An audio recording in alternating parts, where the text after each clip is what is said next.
All right. Welcome to the show.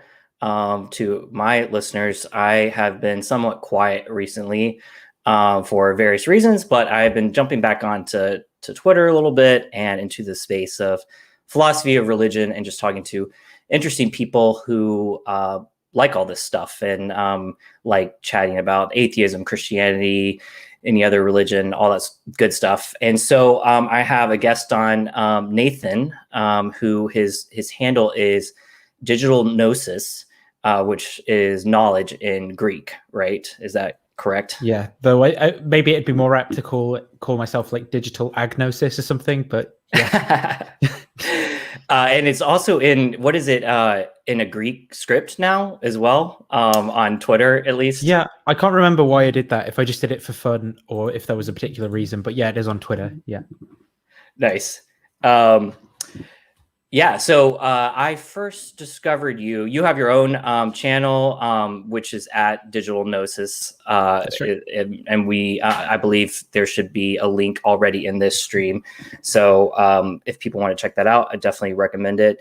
Sorry, I'm just responding to a work alert, which we are both software engineers. So we have dealt with some of that issues before. But yeah. You have a habit sometimes of putting out like 8-hour long videos, perhaps. Yeah. I've skimmed through parts of one, but I applaud you on the tenacity of that, because that is intense. And one thing I do respect about you too is I can tell you dig deep on a lot of this stuff, a lot deeper than I have, for instance, on like the Kalam argument or something like that. But okay, so a lot of people, don't know you or anything like that. So I'm just curious, can you give a quick recap of your story as far as just beliefs overall? Because I know you've had a bit of a journey. So yeah, let's hear it. Sure. Yeah. I said before this, I'm going to keep my background thing a bit shorter because I've talked about this in a few other places before. So, but for those who haven't watched, I'll try and like fill in all the key details and things. So I wasn't raised with any particular religious denomination or anything like that. And I suppose sort of secular / slight kind of tinge of Christianity in primary school, as in there would be a few hymns that were vaguely religious, though we weren't particularly taught any one religion being true over the others or anything like that. And most of the hymns were just to do with generic, like sharing your ruler and stuff like that. But a few of them did mention like Christianity specifically, like I can't remember now. Like Jesus gives us water of life or something, though I didn't really know. I physically thought it was about wells. Like I thought the idea of Christianity at that age was wells. Anyway, I'm already filling in way too much detail for.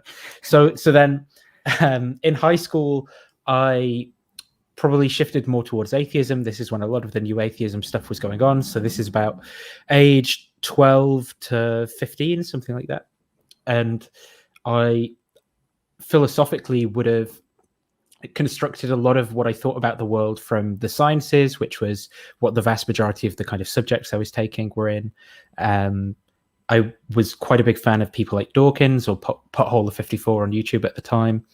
Then I shifted more towards agnosticism as I got a little bit older. And I think that was not really as a result of delving into philosophy of religion, but more having experiences with things like psychedelics and encountering more of the kind of difficulties of life. And I think that made me realize maybe that there was like a need for a religious experience, or maybe personal life narratives. There's something more to the narrative aspect of human life that didn't seem sort of reducible to physical causal processes and mechanisms to me. Then as I turned around 17, 18, a lot of the issues that I'd kind of carried for my life really kind of bubbled to the surface. So, for example, being adopted, struggling with depression and stuff, I had a really particularly bad time. That was exacerbated by rupturing ACLs in my knees. So I can actually, a little show and tell. So I've got these on both knees. Both knees. From the surgeries. But at the time, the ACL was popped, the left one in a rugby match. And then I was really depressed after that. I got in touch with my biological mum from adoption at that time, met her for the first time. And that was like a really weird situation in general. Her boyfriend then snapped the other ACL in my other knee and was like, "Oh, not so tough now, big lad," after he'd done that. And then I ended up I mean, I genuinely have no idea if I was really weird or something to prompt that, but I can't remember. I don't think I could have done anything that bad to warrant anyway. So, over the course of 2 years or so, as I was finishing high school, I had these big surgeries. I also, at that time, ran away from my adoptive parents because I was really upset with the way that they were dealing with it, because I didn't feel like they were treating me like a person or meeting the issues where I wanted to meet them. It felt like they wanted to control me and stuff. So I ended up sort of running away from home and getting these surgeries and finishing high school, all this stress going on. And I didn't really think about going to university or anything like that because I was just kind of trying to survive. Ended up working in a call center for a year while I was healing from surgeries. And that was, again, a really kind of depressing situation because call centers are. Anyway, I got kind of strong again, but during that time, I was listening to Jordan Peterson. This is when he was on his kind of rise to fame and stardom type thing. And so off the back of that, I began listening to all his lectures, or a bunch of his lectures were uploaded to YouTube. So I think like the 2014 and 2015 Maps of Meaning and Existentialism or something like that lectures. And so I listened to those. Those kind of opened me up to Christianity, especially the biblical series lectures that he was doing live at that time. Began going to a local Bible study group. And I think the religion was really appealing to me. I mean, from a first-person point of view, I began integrating some of my suffering, I suppose, and getting stronger after the surgeries and integrating my personality through a kind of narrative of meaning. So, like this whole experience was deeply meaningful to me, and I felt like I'd grown as a person through the suffering, and that sort of opened me up to, I think, spiritual idea. It was something different from what my understanding of the scientists told me about the world, at least. And then I guess started getting into Christianity through this Bible study group that I began going to. I didn't realize at the time there were all these theological divisions. So they were quite fundamentalist, evangelical, Calvinist types. And not as fundamentalist and for you were just like, this is Christian and I'm jumping in, and you didn't know all the differences. I had no idea about any of that. I just assumed it was all one thing if you were in. Right. And so when I was going to this Bible study group, I think I turned up and started talking about like Tiamat and Marduk and Old Testament, like ancient Near Eastern myths that were in the Old Testament, and how for me this wasn't a problem because I didn't have any like dogma or anything. I was like, this is really cool how the Bible is influenced by these cultures. Like that for me was. And they're like, whoa, slow down. Yeah, exactly. Yeah, and they were, and I actually remember some of the sort of looks at me because that was obviously like taboo to sort of talk about those sorts of things. And I think just over time, I began adopting some of the prejudices and ways of thinking of other people in the group that I definitely hadn't reasoned myself to their positions, but just out of this kind of general feeling of these opinions aren't acceptable or are acceptable to the group, I sort of adopted the more evangelical set of beliefs to the point where, I mean, I was doing these long 3-hour one-to-ones with a ministry trainee. And he really wanted to convert me because he was new to the place, like that was his employer. And I guess it would have looked really good if it was like, oh, I got a conversion or whatever. So he was really kind of putting the pressure on me. And I guess I think for me, what really converted me, aside from all that, was actually reading Augustine's Confessions and Crime and Punishment by Fyodor Dostoevsky. Those were the two things that really made Christianity appealing to me. Not really. I'm reading Brothers Karamazov right now. Right. Actually, it's my first Dostoevsky. That's cool. Yeah, I started that one. I need to continue with it at some point. It's a big chunky book though. That like for sure. I think it took me ages to get through Crime and Punishment. So yeah, anyway, eventually became like, a church-going Christian and all that. But my life had been in this place where I was, for example, in a secular relationship with someone at the time, my first like serious relationship, my first kind of real job, because I was doing a degree apprenticeship in software engineering. I think I was 2 years in, maybe around the time that I was like really a Christian. And I guess I was being told how to live by that version of Christianity. So it was like, you're living in sin now that you're with this person. So you need to either get married or split up. Like that was the dichotomy. Right. And then it was like, well, if you don't enjoy your job, rather than sort of looking for a way to get a better job, it was like, well, maybe this is just your cross to bear. Maybe this is. So there was some sort of negative aspects to living that way that were taking their toll on me, like psychologically and I guess physically, because of all that stuff. And also that ministry trainee, he became quite kind of manipulative and toxic in the sense of that relationship. He was really pressuring me towards marriage, pressured me into getting engaged where I don't think we were ready. And then I remember, for example, feeling really bad about it because I was like, this doesn't feel right, any of this. And I went to the church one day just to pray on my own. And I remember he came in and was talking to me. He was like, well, don't worry about it. If she doesn't become a Christian, you can just get a divorce or whatever.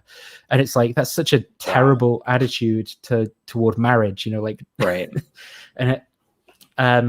And even the excuse I was giving was because I felt pressured by him. Like, what if she doesn't become a Christian? That wasn't what I cared about. What I cared about was like, we've only been together a year or so. I'm only this age. I don't know if I want to be married yet. Like, I don't. And wow. He didn't really care about any of that. He just wanted to like push for what he kind of wanted. Yeah. Sounds like you were in a pressure cooker from like 3 different angles. Yeah. And to be honest, the actual church itself and the people in it aren't all that bad. I think mostly that kind of toxic pressure came from this one guy. I don't think that the vicar himself really didn't put any of that sort of pressure on me, though I think he had his views and things about relationships, which would be more conservative. Yeah, I don't think he would. Right. He really did anything. It was more this guy. And so we went to a Christian faith convention, and he was there as well, and he was kind of really controlling the group and stuff, and he was doing these one-to-ones. He was doing these one-to-ones with who was my fiance at the time, and she started just hating the fact that I was into philosophy all of a sudden, which was really weird because I'd been thinking, well, I'll finish my software engineering degree, maybe I'll go and I'll try and do a philosophy degree after that somehow, maybe just like a 1-year postgrad diploma or a 1-year master's or something. But I'm really into that, and it's a part of what Christianity is to me, so this is really important. So, and I'm not really enjoying the software. But he started telling her, well, this is like a false idol that Nathan's got, and he needs to get that out of his heart and worship the real God. And I think that was projection, because he felt a little bit threatened, because he was learning about Christianity as well, being a ministry trainee, and I was doing it. And I think because I was so into all this philosophy and stuff, and I'd be bringing up like some of the church fathers and say, oh, maybe we should read Athanasius, and he wouldn't know who they are, and say, oh, well, I heard that guy's a heretic. It's like, dude, we read the Athanasian Creed on Sundays. Like, what? I think he just felt kind of threatened. He wanted to stop me and get me. And anyway, he ended up sort of facilitating this series of conversations that led to us breaking up. But it was so bizarre in that the last conversation that we had, I remember saying, well, I just want to talk to her in private. I don't want you there. And he was like, no, I've got to be there, and it's going to happen now. And then so we did. We sat down, and he was like, oh, well, let's say a prayer beforehand. And it was something like, God, if we have idols in our heart, like studying philosophy that you don't want us to have, we pray that you'd remove them and help us to see your truth or something. And then, man, this guy is so manipulative and controlling, and man, wow. Yeah. And so basically at the end of that, we ended up splitting up, and I was really upset. And I think that is what sort of gave me the initial emotional desire to leave Christianity. Like, I don't think we're just these purely rational beings. I think there's always, like the reasons that we find for things and stuff are always coupled to desires and stuff like that. And my desires obviously changed in a way where I then had a reason to resent Christianity, and I think that changed. But I wasn't really deconverting at that point. Sorry. Okay, so yeah, question. So part of the point I'm aware of here is you talking to like Pine Creek and experiencing street epistemology there. So okay, it's been, just to pause briefly, it's been interesting to see some of this from the outside, both in retrospect after it had happened, and some of it in real time as well, of your life story a little bit. But because I first came across you doing a video. It's a really fascinating video. I recommend to people. I can share the link. And it's a video of you as an atheist rewatching a video of yours from like a year before, 2 years before, not that long before, as basically a fundamentalist Christian, I think. And you're critiquing yourself from, what was the time difference there? Was it a year or two, something like that? Yeah, probably about a year, thereabouts. So it's fascinating. You're watching this video of you giving your own testimony, pausing it and like critiquing yourself. And so that, I mean, that's just a wild ride to see that, especially only, over a span of a year. But I mean, well, honestly, one of the first things I thought, just hearing your story, actually, it was really hearing your story in the testimony, some of which you recapped. And it's like, man, you've been through the ringer. Like my heart just went out to you watching all that. And I mean, you've been through a lot, and I'm glad to see, you're in a better place now. And I'm excited to, later in the discussion here, future plans and stuff. But yeah, that was my first thought, was like, damn, this guy has been through a lot. And then what a fascinating story of like kind of going into fundamentalism, basically, then out into atheism. And then for people who don't know, there's this whole thing called street epistemology, which is usually skeptics who do these interview sessions of like Socratic questioning to try to get to the root of beliefs. It's a little bit controversial, I would say. I mean, the basic idea is uncontroversial, I would say, that it's about, getting to the core reasons behind anything. Maybe some of the tactics, sometimes it can feel a little one-sided maybe. But anyway, there's a pretty prominent one. Pine Creek is the name of the YouTube channel. He's an atheist. And so I first saw you, I think this was another meta show where you were like on SJ's channel, right. Christian, reviewing you on Pine Creek, the atheist. Yeah. And so was it true that, so you're talking about the emotional component, giving the desires to get out of this cultish thing, and also, the added manipulation and all that you were experiencing. But where did something like Pine Creek play into that, if at all? So I think this is round about 2 months or 1 to 2 months after that had happened. The kind of the me and my ex sort of splitting up, and me being really hurt by the whole thing, and kind of resentful to what, feeling like, oh, there's some manipulative stuff going on here. But I'd still stayed into apologetics. I'd still been going out doing evangelism on the weekends, stuff like that. And then I had thought, one other quick thing here is, it almost sounds like you were like awoken to philosophy around this age. Like, were you into, I don't know, did this surprise you, almost surprise your friends, how much you got into this? Or was this something pretty much in your personality from a young age? How did that happen? I think I've always been into trying to understand things more, perhaps more so than the average person. But in terms of philosophy in and of itself, I didn't really understand that as a subject, or any of, the conceptual apparatus that's been laid out by philosophers in various domains. I didn't start looking into that until I became a Christian, really, and was trying to. Okay. And I think as well, like reading Augustine's Confessions was a big. That was probably the first philosophical text I actually read, I think, because. And there's actually a lot in that. I've been going back to it and reading some of the arguments and stuff he gives. It's a really interesting book at multiple levels, because it's an amazing. Firstly, it's all in prayer format. Secondly, it's an amazing autobiography. Wow. Thirdly, it's got like some really interesting Platonic arguments embedded inside the prose.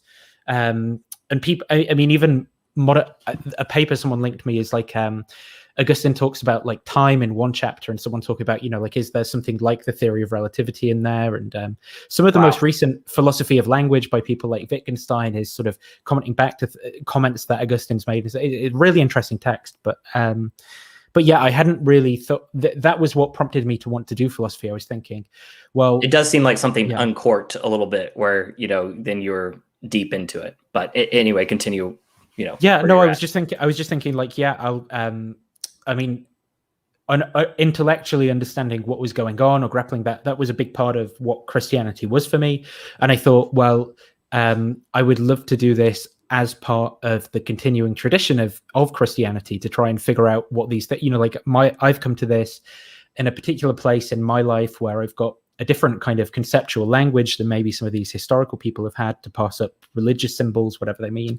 And I enjoy trying to do that and figure it out, and I want to be a part of that going forward. So I was like, well, maybe I'll try it. In the UK in high school, we have like A levels. So I was like, well, I'll cover the A level philosophy syllabus in my spare time.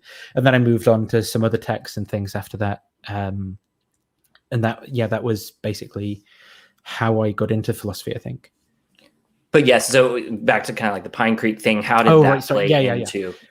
Sorry, yeah, I forgot that. No problem. I interrupted you. So yeah, the Pine Creek thing was because I'd started to make what I saw as apologetics videos online.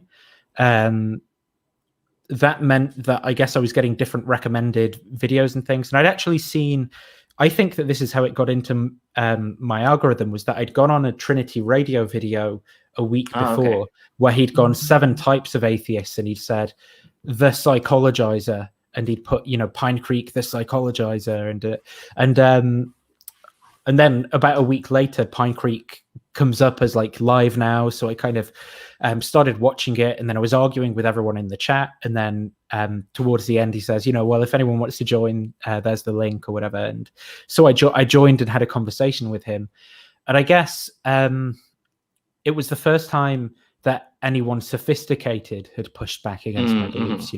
Right. I think, in the evangelism I'd done, most people on the street just haven't kind of thought about these things. So you don't have to have much justification. You just have to have a cursory understanding to be able to sort of talk to the average person, and if they have any pushback, to win, which is that even a good thing? But so his objections were mainly to do with like fundamentally my justification for why Christianity was based on religious experience in Christianity.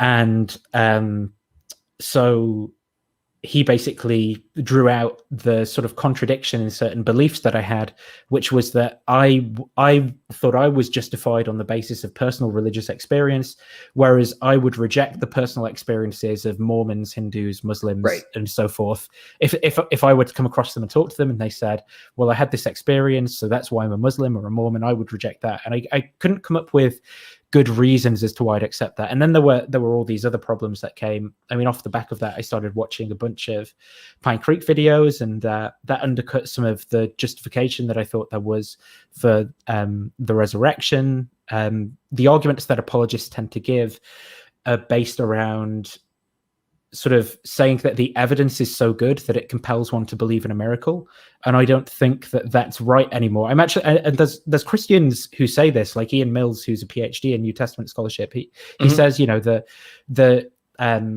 that kind of evidence isn't good enough to warrant belief in a miracle by itself. It's something else. It's a different kind of justification, and I do think. Yeah, I'd probably be more with Ian on that too. Like I don't like the sort of argument where you're compelled to believe this event from 2,000 years ago happened. And we might come to this a little later. Like I went through my own kind of revolution in how I see my epistemology and what I think is a good argument that has made me very suspicious of, I hate to say, but like a lot of maybe the sure results of some technical philosophy. Not that they think it's sure, but it's made me favor simpler, more immediate, intuitive arguments rather than these grand 14-step deductions where it's like, well, if you don't disagree with any premise, if every single premise is at 51%, then you must believe this thing happened 2,000 years ago. It's just like there's too many steps where I'm unsure I'm on board with it.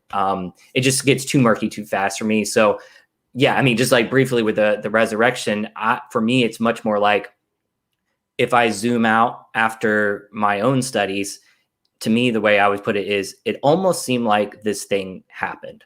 Now, you can argue that it didn't. You can put together a really good naturalistic case. But like for me, it almost seemed like kind of if I didn't know any better, it almost seemed like this thing happened.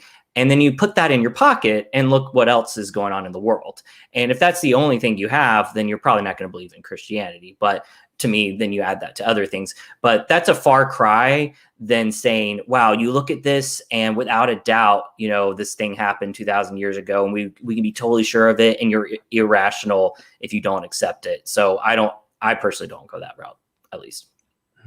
Well, at the time for me, this was at the sort of the meteoric rise of Capturing Christianity was going on. I think Capturing Christianity was maybe about 10 or 20K subs at the time. And I was a big fan of William Lane Craig.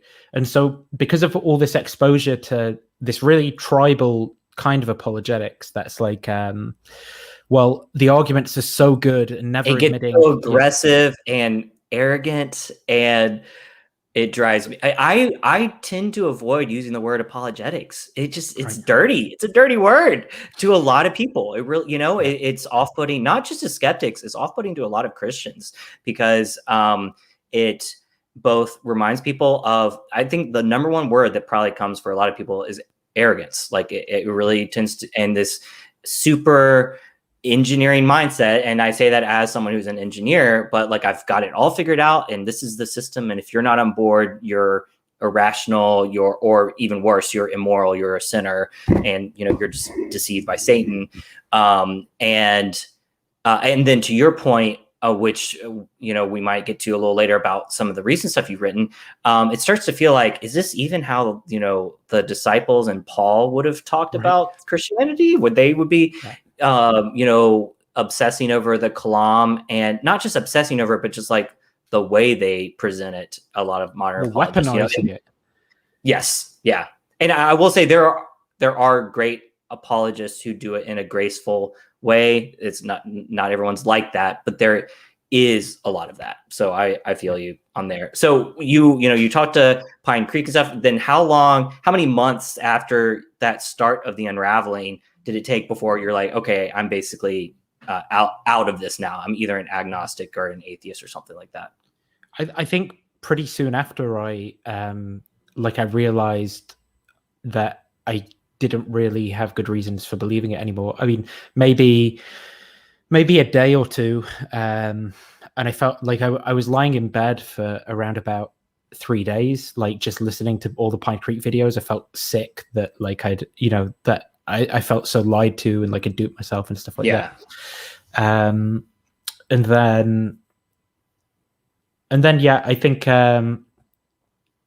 that like various other things happening in my life as time went on. So for example, I decided that in order to get over the previous relationship, I'd go and have sex with people. And that was like, at first I was kind of like, well, the world, people are sinful and stuff. And then as I talked to people, I was like, no, the people who are in the out group, they're actually also humans. They're not no worse than me. They have beliefs and desires. They hope for good things. And that changed my perspective as well. It's like, well, that story that I was being told, that really stark in group out group thing, that just can't be right. And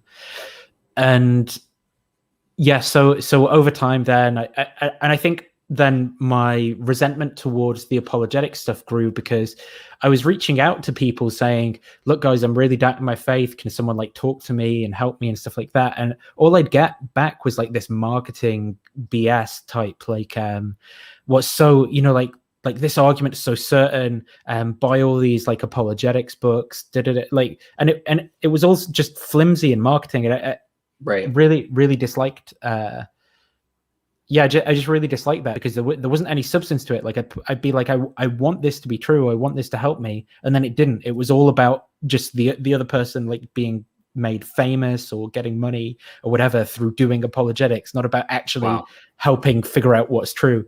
And so over time, I just I guess I kept reading philosophy, and as well that raised more and more questions for a lot of the apologetics as it's kind of presented online too. And maybe 3 months or so later, I would say I was like identifying as definitely not a Christian. I mean, I remember maybe 1 or 2 months later, not taking communion one time because I was like, I just don't want to do this. It doesn't feel right. And then I was like, oh, I'm just not going to go to church anymore. I just want to get away from this. And yeah, I was still thinking, but I began to make videos opposing Christianity, and opposing what apologists had to say. Right. And I think it was only maybe 6 months or so later that I was contemplating like atheism as a worldview, but I never really became an atheist because I didn't want to completely discount my religious experiences. I mean, I sort of couldn't in a sense. And I always did have background beliefs like, well, there might be a God, or I could see how it could be plausible. It's just this sort of Gestalt shift on reality where you see it one way rather than the other way. I just didn't think there were good reasons for trusting that other view anymore. But it didn't mean it was completely wrong. It didn't drive me to a complete sort of naturalism. I had a strong feeling of being duped as well, coming from basically fundamentalism or just very conservative views. And that took a long time to get over. It was funny because there was a period where I was a Christian, but I found myself when reading side by side, like a Christian author and an atheist author, I was actually doubting the Christian author more because I'd felt so betrayed by some of those apologists already. And so I had to reset a little bit. I was like, no, I gotta treat each author separately. I can't bring all my baggage of Ken Ham, young earth creationism, and assume assume N.T. Wright is like Ken Ham, because he's not.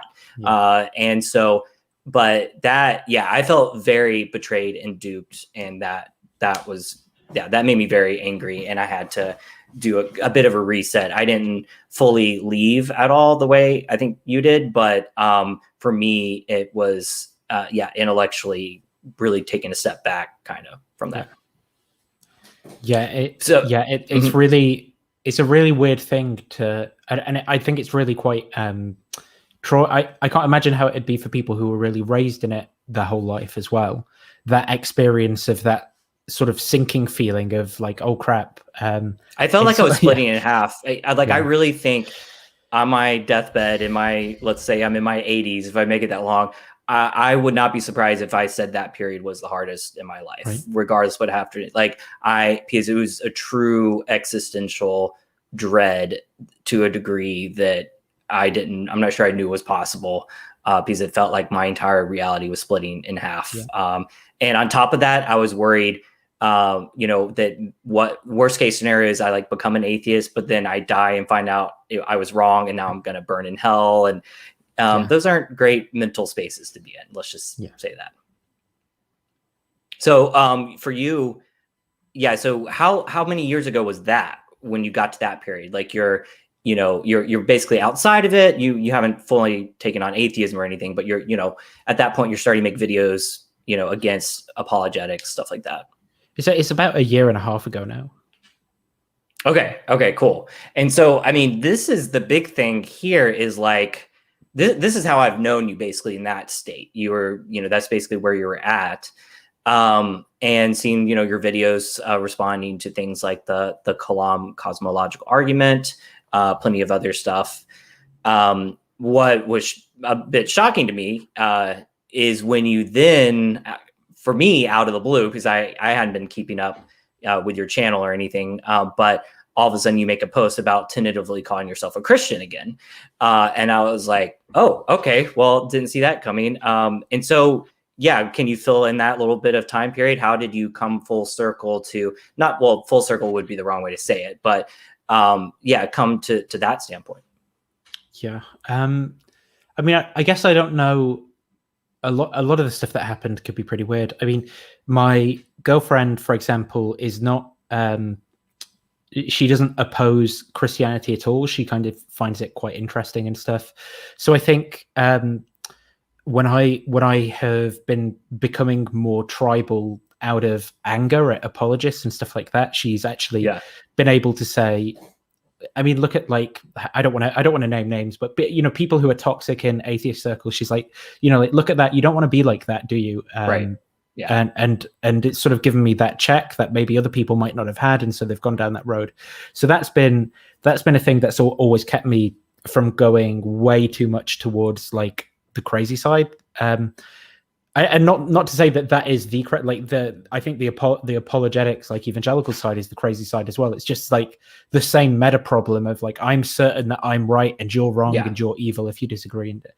And so I guess I stayed in the kind of agnostic space. I did actually sort of, well there's a few things I suppose in my thought, one of which was Don Cupit, who was an Anglican priest. I don't know if he's still alive, actually, because his health was pretty bad in like the past year.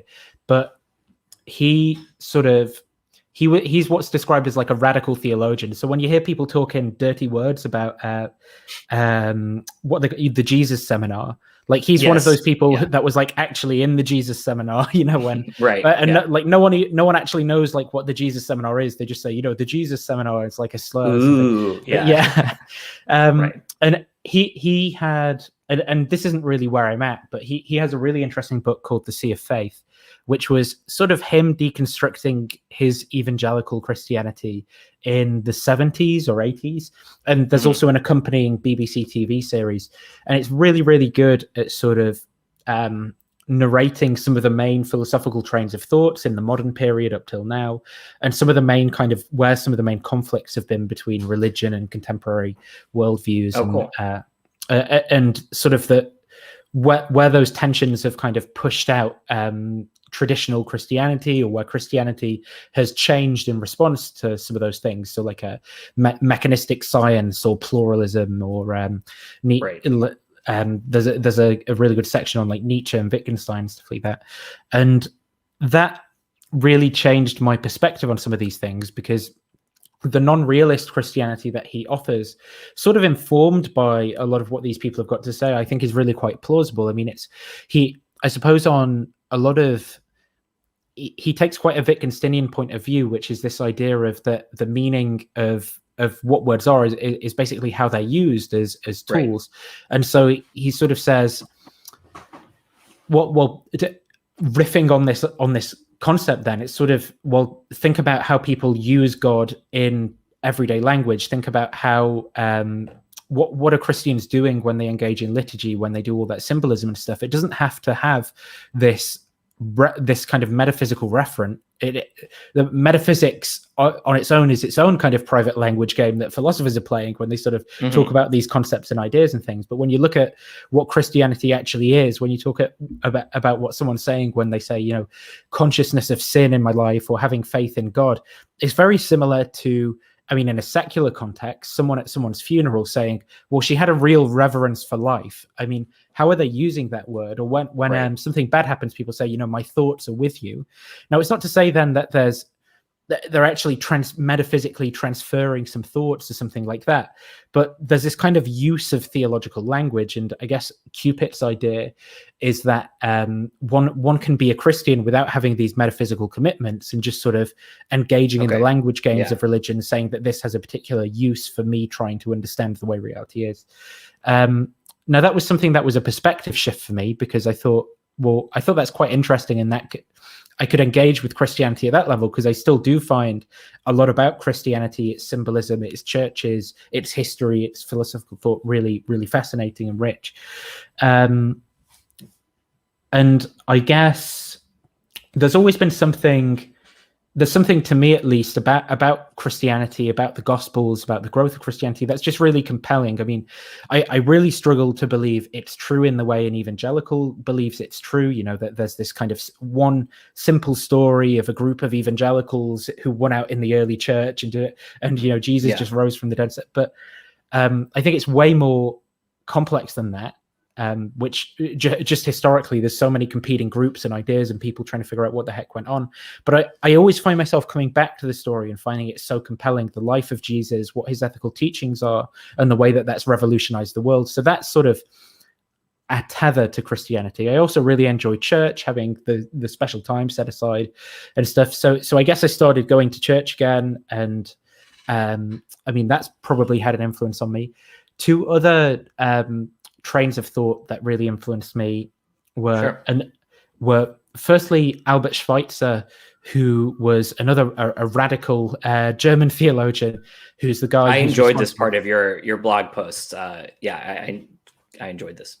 He's the guy responsible for the quest of the historical Jesus, which again you'll hear apologists always talk about disparagingly. You know, they'll say the so-called quest of the historical Jesus. Well, we know who he is, and so, anyway, Schweitzer, in my mind, is one of the most morally exemplary modern Christians. But he had certain issues with the history. So, for example, he thought that a lot of the early church. A lot of the people in the early church really expected Jesus to be coming back soon, and he thought Jesus himself actually predicted that he'd be coming back, you know, really soon, and then didn't when he died. So his story of Christianity is a really tragic one of an apocalyptic prophet who dies on a cross, but then Christianity is the result. And I think he has some quote. I know N.T. Wright. I mostly know Schweitzer through N.T. Wright talking about him.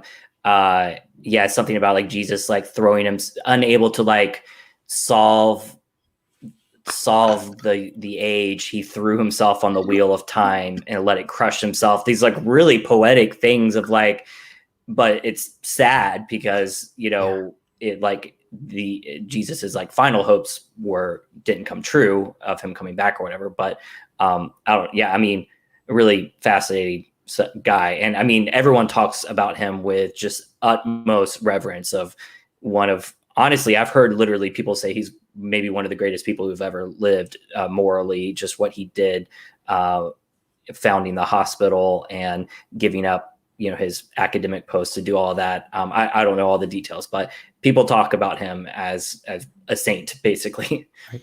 Yeah, so he was a theologian, had this faculty position and stuff, and I guess at the age of 28, I think, he decided that he wanted to do something. He decided that Christianity is more about this ethical teaching than sort of philosophizing in ivory towers. So he decided to study for his medical degree on the side in the university he was teaching at and working at.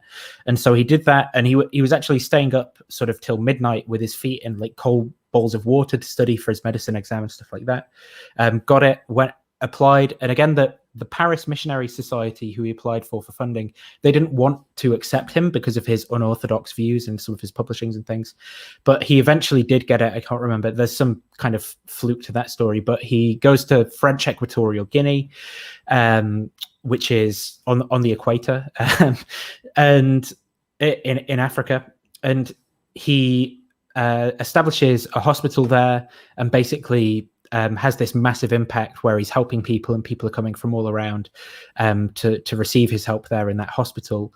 And as well as sort of all the help that he gave to people, I think the story of what he did also lit a bunch of people's Christian imaginations in Europe on fire to sort of, you know, do good things similar to that as well. So a really kind of powerful story all around of the kind of good he achieved through doing that. But I guess through contemplating some of his words, some of because it was clearly Christianity, and again this idea not of certainty that Jesus is risen and it's all so simple and I've got it figured out, but it was actually this moral model of, you know, the tragic Jesus dying on the cross that motivated him to go and do that. And I guess I was just thinking about this as I kind of went to the shop, and usually I'll just walk past like the homeless guy who sat outside. And I guess this one time I thought, well, why don't I just talk to him and kind of see what he wants? And I did, and I got him some food and stuff and gave it to him. And I was just thinking afterwards, you know, that like the reason that I did that good thing is I can't discount that it's because of the fact of the influence of the story of Jesus and me contemplating it, and me thinking about and me sort of systematizing whatever Christianity is, this weird, uncertain thing that I'm grappling with. It's that story that motivates me to act that way, and that's the kind of person that I want to be. So I guess I've got these multiple strands, primarily primarily the ethical that's compelling me to want to identify as a Christian. What yes. have you had much what's the word I'm looking for? Influence from or exposure to Tom Holland and Dominion? Like, that book keeps getting mentioned so many times. I haven't actually read it, but I mean, he's like an agnostic Christian basically, and some similarities, but he strongly believes, and some would debate him on this, I'm sure, but strongly believes that so much of those values of Western culture, whatever, come from Christianity, and that, love thy neighbor, self-sacrificial love and stuff like that. Do you find any of that? Does that resonate with you, or have you been exposed to that at all? Yeah, I've enjoyed listening to a lot of Tom Holland stuff. But I don't know if I'm on the same page as him. I guess personally, I find there's something kind of suspicious about him. Like I sort of wonder. I have this idea that I can't get out of my mind that maybe he's sort of exploiting the gullibility of evangelicals to tell them what they want to hear in order to get book sales and stuff like that. I can't kind of get that out of my mind. But it might not be true, but that's like, I've just got this prejudice against him where I don't enjoy it. Yeah. I can understand that. I mean, it is almost like, from a Christian standpoint, too good to be true about him writing these sort of things. I mean, it does seem like, this is not an area I've done deep research, but it does seem like there's a lot of truth in some of the fundamental points there. It seems like, especially when you add in people like Jordan Peterson, who I think has the similar ideas. And I've heard other people say too, there's even, I think Tim O'Neill is another prominent atheist that pushes back against atheists who are always attacking Christianity historically, especially stuff like the Galileo situation. And Tim would probably have some similar things to say. But yeah, I hear you. I mean, Tom seems so far just, gushing, Well, it's just, I think, what I agree. There's a lot there to it, and I don't know enough about history to have a sophisticated point to put back. But I don't know that the story is as simple as he's putting forward, because the strands of, and I'm sure if I talk to him, he'd probably concede all of this. But so maybe I need to just read more of his stuff and read more history in general. But whenever the history that I have looked into, it just always seems more complicated. It isn't this one-sided thing. And and a lot of the good things in Christianity are actually because of these sort of insertions or these engagements with pagan philosophy as well.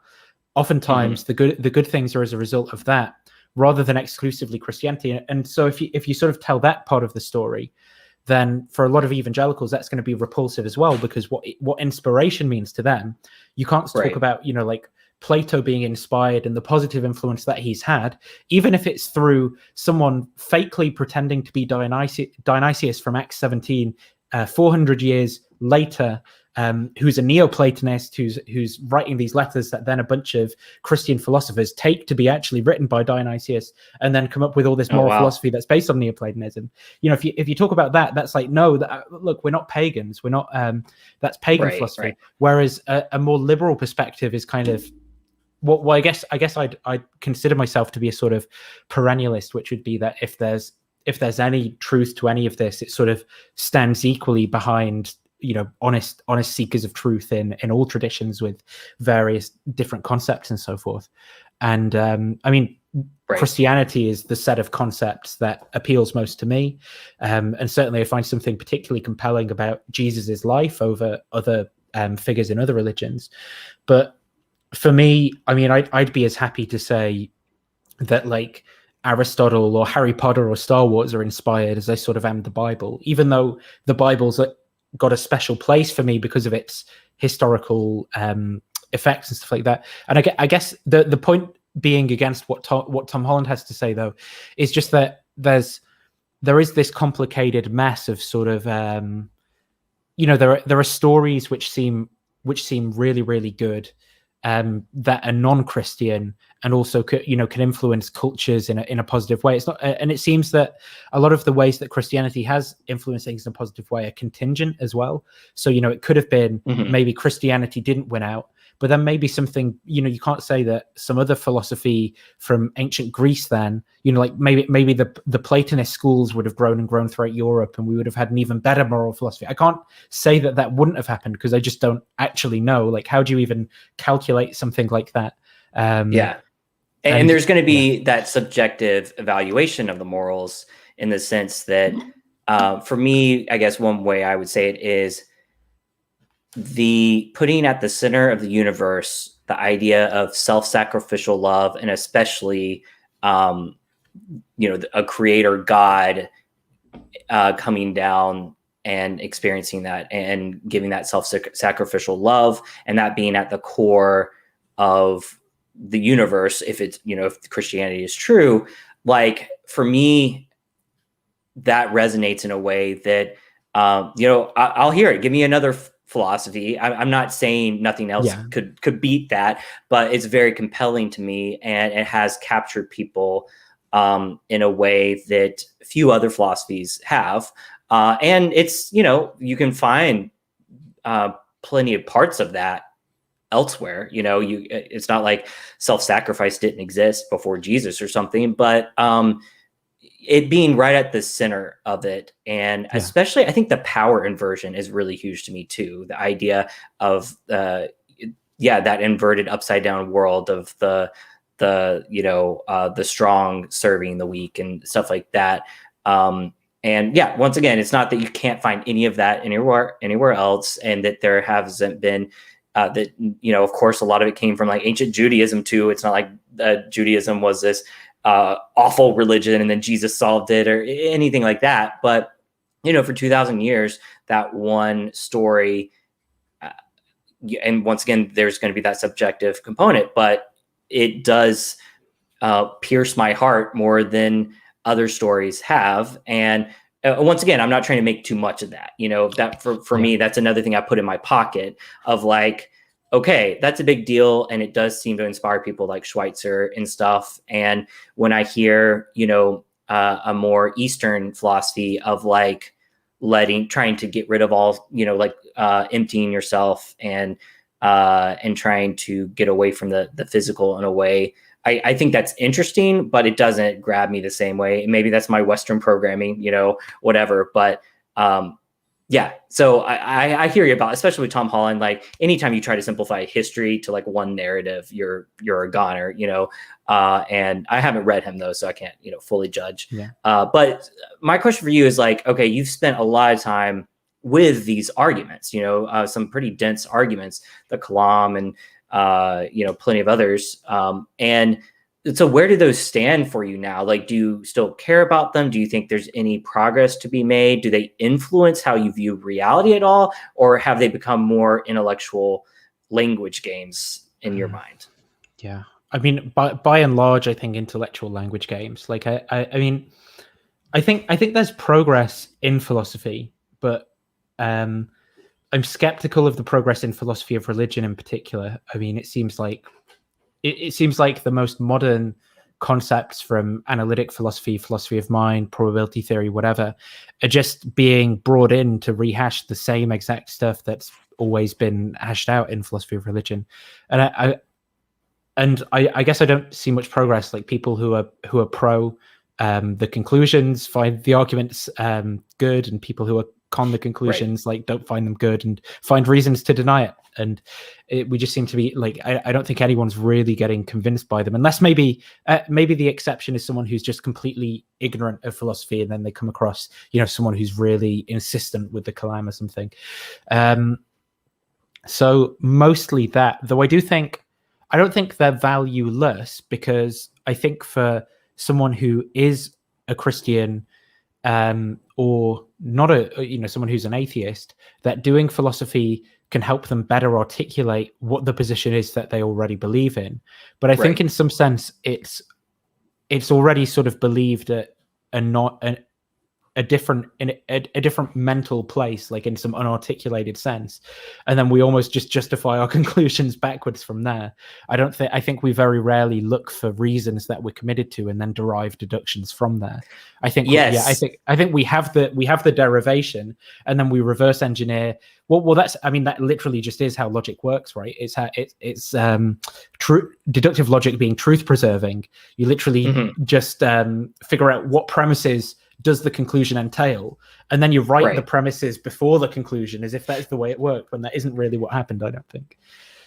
Right, which is why I have spent many, many years, as I first deconstructed my own beliefs, of trying to solve that conundrum and realizing that, yeah, it isn't 18 steps towards a precise Kalam argument that make me believe in God.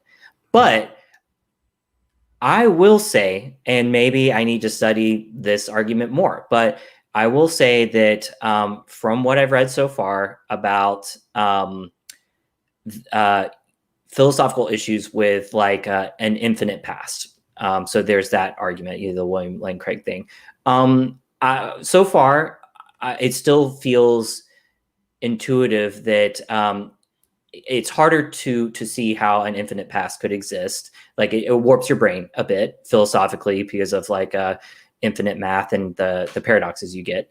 And to me, it is striking that, before Hubble, the Big Bang was a big surprise, and people who are not religious were, from what I understand, they were more bothered by the Big Bang than the religious people, because all of a sudden it looked like there is this beginning, and I know we're still learning the physics and all that stuff, and this is why this is not some big long step deductive argument, but just with what we have right now, it almost seems like there was sort of this beginning, and it is hard to even philosophically present an infinite past too. And so does that mean there's a God? No, but it's like, it almost seems like there's this something that kicked everything off, and maybe that's just us being ignorant of future knowledge, though you have to be careful with that, because that becomes an argument from ignorance very quickly, like we have to use the data we currently have. So I would say, I really don't think I'm just saying this. I think that sort of argument, in a very simplified, intuitive way, is part of the reason I believe. But it's just one piece of like, okay, the universe, from what I know of that sort of stuff, the universe, putting on the lens of there being a creator God makes a little more sense there. And then for me, putting on the lens of a creator God and Christianity being true with the story of Jesus and what we just talked about makes sense. And so for me, all my arguments tend to be as like meager as possible and as robust as possible, which is like, for people who have listened to any of my stuff, it's like the black swan epistemology. Is like you try to make a more meager argument, but one that's much more robust. And all those added together with absolutely the immediate experiences as well. And I would go into like miracles and stuff like that too. I do think those ultimately are the reasons I believe in God.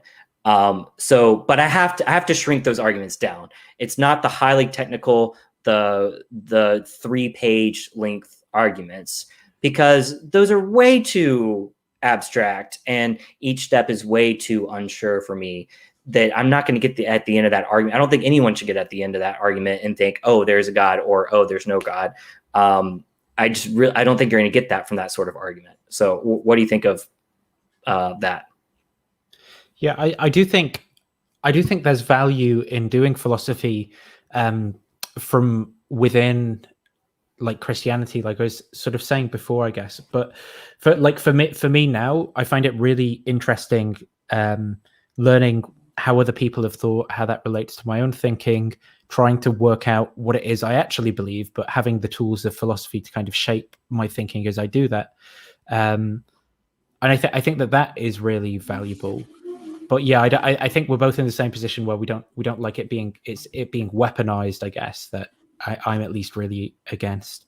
I mean, I do have definite objections to the kalam in particular, but for me personally, some of the arguments are stronger than others. But again, it seems quite subjective, really, what someone finds a strong argument and what someone else doesn't. I mean, like I'm Right. As far as the arguments go, I think maybe the contingency argument and the ontological argument are the strongest in my mind. And I actually don't even think any of the others work, except maybe some sort of weird final causation argument for like goodness or something. But yeah, in my mind, I don't think any of the other arguments work. And even those arguments themselves just get you to like some vague notion of necessary being and nothing like Christianity. And the reasoning that people like Craig will do to go from there to Christianity is just so is so risky in my mind. Like the inferences are big leaps. But I think, I mean, in terms of God being the necessary, the ground of being, which not much can actually be said about, I think is actually in line with some of the earliest Christian thinkers, like Pseudo-Dionysius, the Areopagite, like the idea of apophatic theology, of what cannot be said about God and stuff like that, is, I think, at least for me, really compelling. And what I like about Christianity is the mystical side of trying to have a relationship with this being as well. And then I think that emphasize when coming to an understanding and appreciation of apophatic theology then makes the incarnation even more special as a part of theology than less special to me. I'm not saying that. Is this like a further gap to be crossed or something? Perhaps, I don't know if that's what you're saying, but yeah, it's because then the incarnation is the one place where something can be said about God.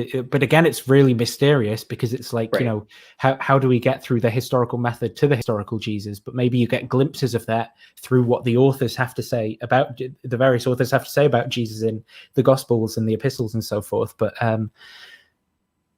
I might be having some video issues, just FYI. Oh, you froze for a second. Yeah. Unfortunately, we'll see if it gets better, but my internet recently went down, and so I'm having to use a hotspot, and hopefully I have enough juice to we might need to wrap it up soon if it doesn't get better, unfortunately. But okay. Is my video frozen still? No, you're good now. I can see you now, but actually a little frozen. Yeah. All right, we'll continue for a minute more because I'm enjoying this, but we can start to wrap up too. Okay. I guess just like my kind of final question for you is like, where do you go from here? You know, like, where do you see yourself? Like, do you want to get a philosophy degree? Do you want to keep, peeking back the curtain of like, is Christianity more actually really true? Or are you still interested in that question? Like, how ontologically real it is? That sort of thing. Yeah, I'd say I'm definitely interested in the question, but I'm not concerned whether or not I ever figure out an answer. Like I'm not concerned that I ever like get back where I was, because I think whatever I have now is much healthier than what I had before, and I think much more in accordance with what a good God would actually want. I guess I'm definitely interested in the questions, and I would love to have some time to pursue further academic study and learn more about these things and synthesize some of my thinking into something more coherent and rigorous. But whether or not I'll actually have that time in my life, I suppose, is another thing. But I definitely would like to. I think next year I'll probably be doing a master's in something, but I'm not. I mean, at the minute it looks like it'll be computational neuroscience as opposed to anything else. But I think I would like to do academic philosophy if I can figure out an opportunity to do that over and above And then, in terms of my, sorry, do you want to come back on that? No, I was going to say that's awesome. I've always said that if I ever got a master's degree, it would be in philosophy. I don't know if I'll ever pull the trigger on that, but I have a bachelor's in computer science, so we have that similarity there with being software engineers. And yeah, well, I hope you do get the opportunity to do that, because you clearly have a love for it and going deep on it too. Awesome. Yeah, I would really like to. And I don't know, I mean, when I've occasionally sort of flirted with the idea, I've thought about exactly, what would I want to do a thesis on? Like, how would I synthesize it? Because I mean, it'd be a bit vague to just say sort of like, does God exist? Finally, like solving the question or something. Or maybe I'd be interested in how people come to hold these beliefs, what it is that changes people's minds, something like that. Or how it is that competing ways of looking at the world sort of systematically can be believed by epistemic peers, like rationally, and is there actually any way of deciding between them? So something like that, I guess, would be along the lines. I'm not so much interested in fleshing out another argument for why you can or can't have an infinite series of temporal events or something. But yeah, well, it brings you full circle a little bit to street epistemology and that sort of thing, which is in a lot of ways my core interest. And things like, have you, I think I've heard that I think you mentioned you're not a big fan of John Loftus, the way he at least comes across, but have you read any of his Outsider Test of Faith or anything like that? I mean, I'm aware of it, but I haven't really read it, to be honest. And yeah, not a big fan of how he comes across.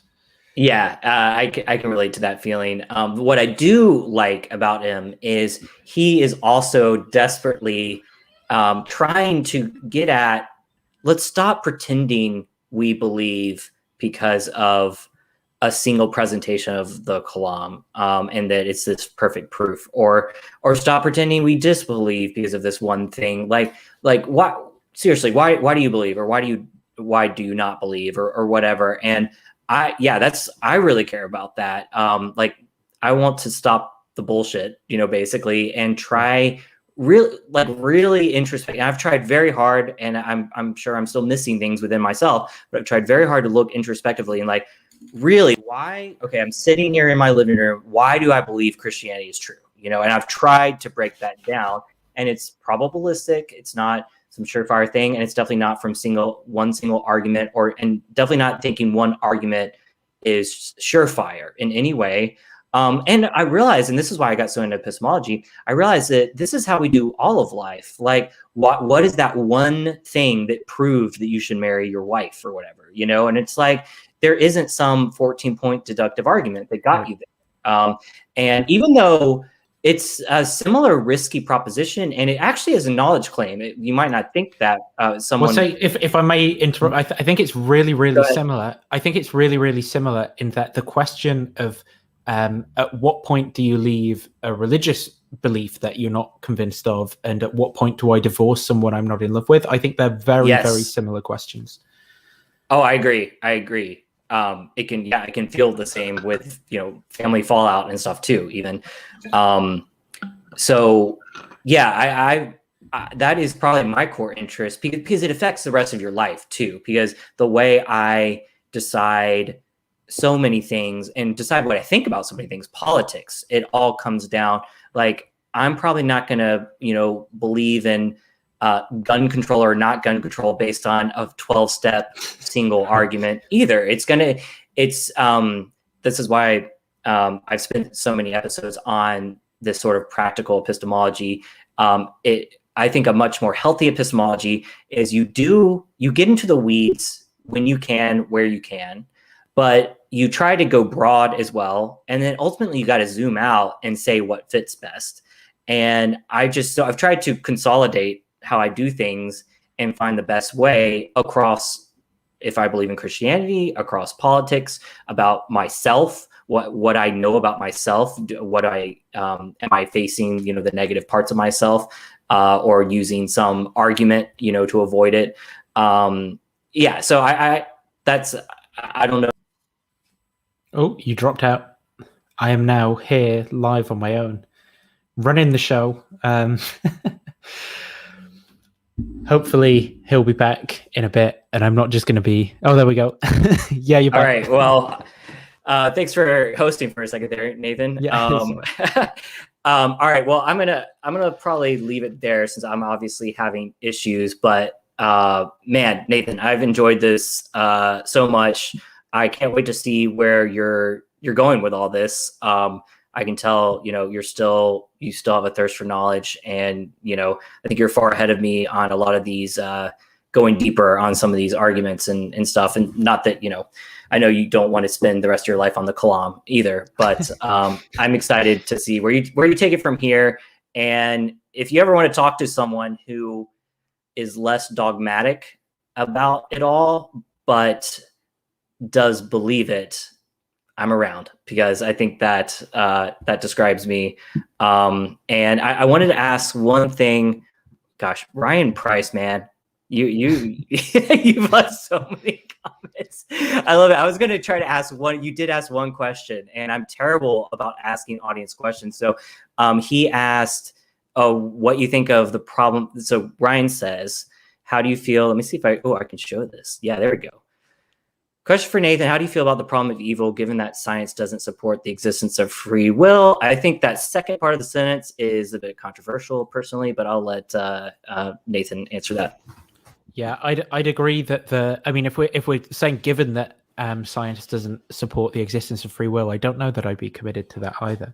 I mean, firstly, I'm not an incompatibilist, so I think that plausibly, at least, free could mean just to act in accordance with my desires, right? So as long as I'm acting in accordance with my desires, I'm free, and I seem to be able to do that on a causally deterministic, reductive naturalist account of things.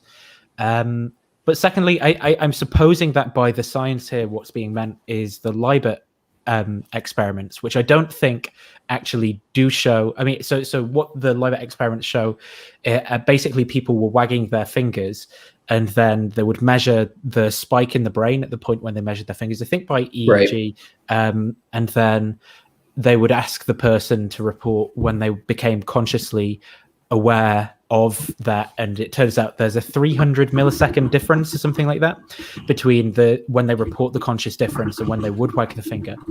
And it's not really clear to me, or philosophers in general, what they show. I mean, and even Chris Frith, who is a reductive naturalist neuroscientist, he's got a book called Making Up the Mind, where he talks about this experiment and goes into why the conclusions of it don't actually show that you're free. I mean, there's so many different ways of interpreting those results that it just isn't clear to me that it means that. I mean, you could still, for example, you could be a dualist, and even if those results, if you interpret them in a really plain way, right, and you take away the fact that the person's constrained by being in experimental settings and all that, you could still have a dualist account that works with it. I mean, you could say that the reason that brain spike fired was because of an activity from the soul or something, right, interacting with the brain, and then they just became aware of it later. Like, there's not really a problem with that. It could still be agent causation fundamentally, because the awareness of doing the action is a different thing from the actual volition of it, which could still be the agent doing it themselves. So that there's a ton of issues for that. So, but then how do I feel about the problem of evil? Given that, well, I don't reject that, but supposing that that's true, how would I feel about the problem of evil? I mean, I think it's a difficult one for Christianity. I don't like the attempts to. I dislike the attempts to sort of simplistically paint it away and kind of save a particular theistic account. I mean, personally, I think Calvinism is completely evil, especially the hyper-Calvinists, sort of a Hobbesian type thing or whatever, where people are going to go. That's what I grew up and fully reject at this point. Yeah, like the idea that, okay, yeah, there's evil stuff happening, but it just glorifies God most. He's just causally determining it all because it glorifies him most. I think that's evil and wrong. I'd probably, I mean, even if I had good epistemic reasons to believe that God existed, I think I'd have good moral reasons to reject that God anyway. Agreed. But I think there are ways of thinking about it that are different, but I don't think there's just this one piece solution. I mean, I am a bit of a fan of the Augustinian account of evil being a privation of good, of evil being a privation of being. So one place that Augustine talks about this, but you've got to realize that actually being itself and goodness are the same thing on this account. And so Augustine talks about a disease like sores, for example, and it's the absence of the proper function of the tissues and stuff being there that is the evil in and of itself. Now, I'm kind of again skeptical of these attempts to completely resolve everything, but I think that can go some of the way towards painting a theistic story that can account for these things. But I think as well, accepting an eternal conscious torment version of hell, it really exacerbates the problem of evil. I think if one adopts some kind of universalist point of view, which is what I happen to be inclined towards, where okay, evil is really, really bad. And I guess as people, I don't find open theism as compelling, but some people go with open theism and say literally, God can't prevent evil. But I guess I'm not as convinced of that point of view. But I think it's more sort of like what I'd call the porch view, which is that all the evils that happen in this life are actually part of this broken and sinful world, but it's all part of this process of God reconciling the entire cosmos to himself. Now, I don't have very good epistemic reasons to accept this, so I don't say, oh, I'm so committed to that point of view. I'm just saying that that's the theological story that appeals to me. When I look at the evil in the world and the way things are, I say, well, if there's a good God, then the story that makes sense to me is that God's reconciling the cosmos to himself. So even though I can't understand these things, it will ultimately be set right. Now, you can Freudian psychoanalyze me and say that's just wish fulfillment or whatever, but I think it makes more sense as a theological narrative than any of the other alternative stories that are available. Well, you sound like a proper philosophical Christian saying all that, I have to say. And I do favor, I obviously cut out again a little bit, but favor the sort of disease model of sin, which I think you were saying was kind of Augustinian, and also very much am against the eternal conscious torment thing, and agree that if we had very strong reasons in believing in that, then that would call into question God's morality and existence ultimately. But yeah, no, that was very well said. I wish we could talk for another hour, but Spectrum won't let me, my internet provider. So our internet went out like a week ago, and I started to try to get it fixed. A technician would have to come out, and I was like, screw it, I'm going to switch to Verizon Fios, which is rated way better and cheaper. So I'm surviving on a hotspot until then. So apologies for that. Thanks for hanging in there. Nathan, this is super fun. I hope we get to be on mic again and continue these sort of discussions. I would love to go into some specific arguments and just pick your brain a little bit more on that and figure out where we agree or disagree. But this is great. I'm looking forward to seeing what you put out next. And why don't you give a shout out to anything you want to plug? Yeah, well, my channel is Digital Gnosis, and I'm just going over there to see what actually the next things that I've got coming up are. I'm interviewing Duncan Pritchard. Duncan, I know I said Pritchett. Duncan Pritchard on skepticism. Is that tomorrow? Yeah, tomorrow, actually. Is that the author you mentioned from before? Did I mention him? I can't remember. Oh, never mind. I'm thinking of someone else. Maybe I might have. He is, I'm not sure if he's a Christian or not, but he's actually done a lot of writing on religious epistemology. So he is, he's just dropped out. He'll be back again. He's committed to a view called, he's committed to a Wittgensteinian view he's developed from Wittgenstein's later writings called Uncertainty, where he says that we have like a set of hinge commitments, and so a complete rational evaluation of kind of all our beliefs isn't really possible. It's kind of similar. He's written and contrasted it against Plantinga sort of moderate foundationalism. It's kind of an alternate view, and he's got some interesting views about religious beliefs and how they can be justified as well. But we're going to be talking about skepticism. Then we're doing an open hangout group reading of Wittgenstein's Philosophical Investigations the day after. That's Thursday. Oh, that's amazing. That's next on my list because I read the Tractatus last year, and I really want to read Philosophical Investigations. Well, if you're free, come and stop by, because that's an open hangout one. Awesome. I might do that.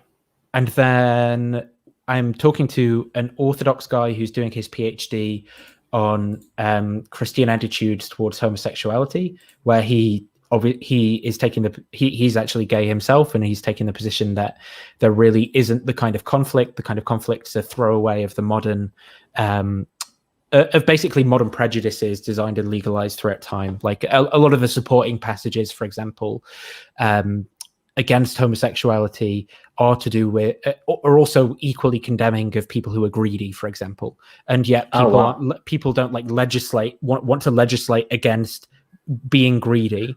It tends to, when you do a historical analysis of these things, you tend to find out that there's actually it's actually generally a kind of outcropping of people's prejudices in reading the text. And I think there's one place where if you look in the original context and languages, where being gay is actually or gay interactions are actually condemned, and that's in Leviticus. And then it's like, well, how do Christians deal with Leviticus in general and all that sort of stuff? Then I'm talking to Alec Ryrie, who's a history lecturer, about similar to Tom Holland, how Protestants made the modern world.